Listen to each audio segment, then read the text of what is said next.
See, all the first jazz songs are church songs. Jazz comes out of the funeral. They would have a ceremony, and then it would speed these songs up on the way back. And everybody who stayed behind or who was related to the family was considered the first line. Everybody who joined in a processional away from the graveyard as the song speeded up were considered the second line.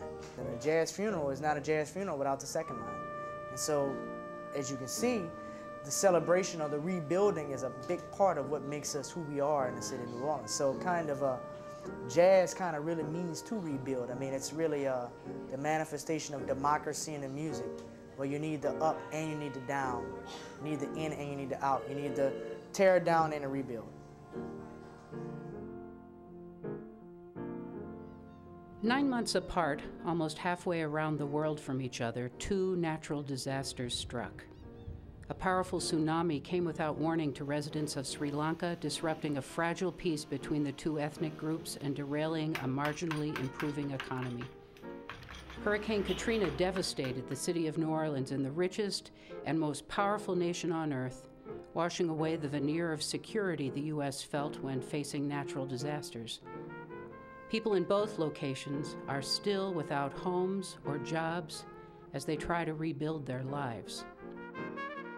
Every time you hear about Katrina or the tsunami, you could switch the words and the stories would be the same.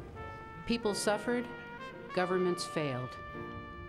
These disasters cut across the divide of time and space, exposing the vulnerabilities of the Third World to natural disasters and ripping the veil off a conveniently invisible Third World America.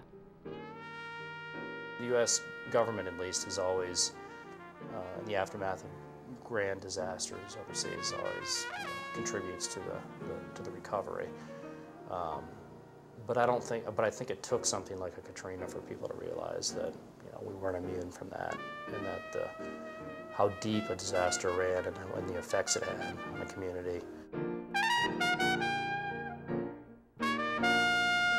Almost every family, for them, the sea was their friend. They lived by the sea, they got everything from the sea. It was a happy place for them in the evening. Suddenly it took everything away. In a moment, it took everything away. Their family, parts of their family, their friends. And suddenly it became their enemy. They became scared of it. So for most people, this was a really traumatic experience.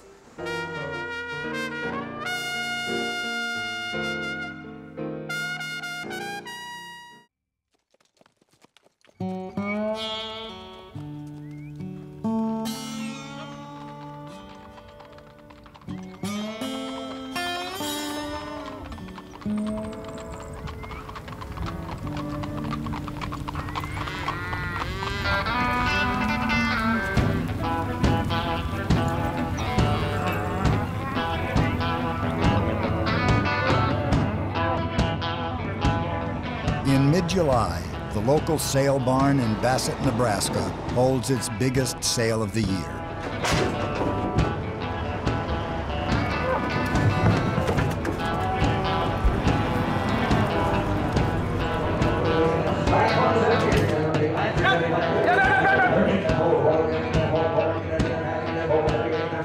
Over 2 hotter-than-hell days, nearly 12,000 cattle pass before a gallery of taciturn buyers.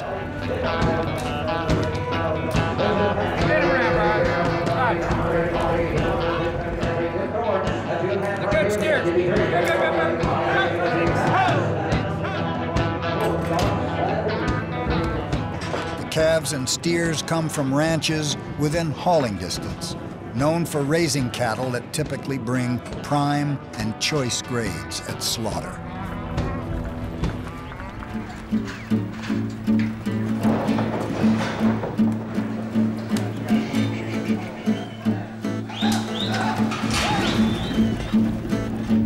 The national media, the United States Department of Agriculture, and the Chicago Mercantile Exchange keep track of the winning bids.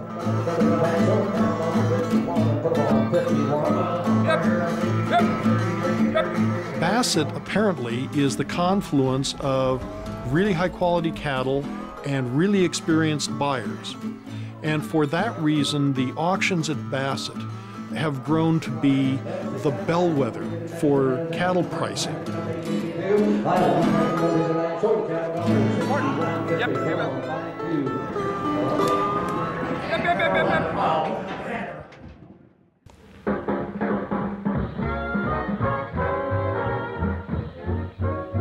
From New York, The Tonight Show, starring Johnny Carson. And now, here's Johnny! My memories of Johnny always revolve around my dad wearing his green checked robe. He would always say, I have to go to bed, I have to go to bed. We'll watch his monologue and then we're going to bed. We would watch the monologue and he'd say, we'll just see the first guy. He might do Karnak tonight, he might do Karnak. Let's see if he does Karnak, or let's see if he does Floyd Turbo.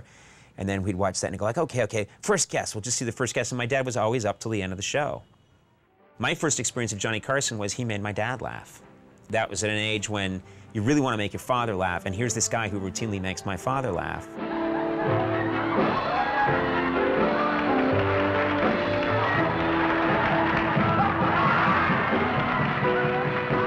On TV, what I always saw with Johnny Carson was someone who tried to make the guest look good and tried to the best of his ability, help people. Well, that last number is very catchy. Really? No, it is. It's not a dumb... There's an old saying that what's in you comes out on television. You know, I said it before when you were first on this show, and I mean it. I said, you're going to be something to contend with. You're going to be a big star in this business because you are unique and you're different. And that was Johnny Carson. He listened and he was curious, and that made him a good interviewer.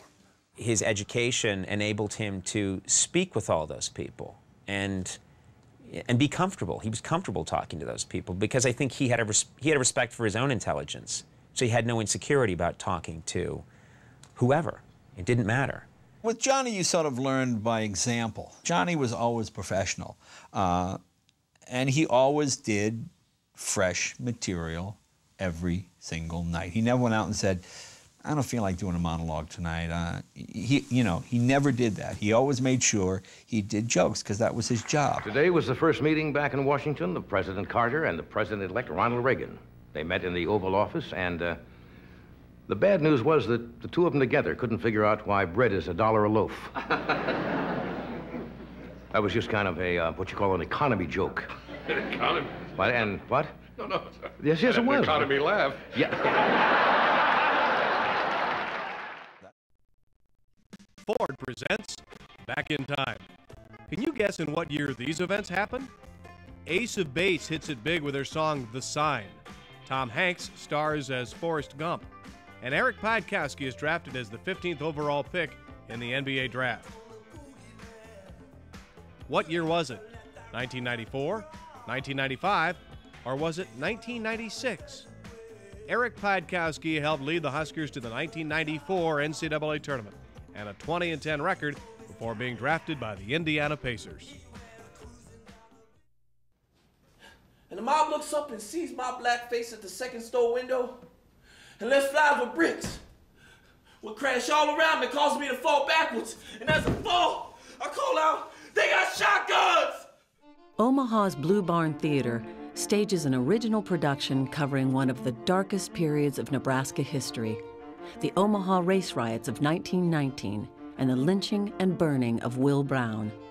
It is the kind of cutting-edge drama that has built Blue Barn's reputation in Omaha. When you come to the Blue Barn, be prepared to be surprised. And they're the ones, I think, that are bringing the spice, so to speak, to the arts. Things that they embrace or the ways they go are much more experimental and new and cutting edge. And it's a tougher road. It's a very difficult road, but it's a more meaningful experience. We want that history told. Tell it! Despite 19 successful seasons, the Blue Barn is in danger of closing. Sure enough.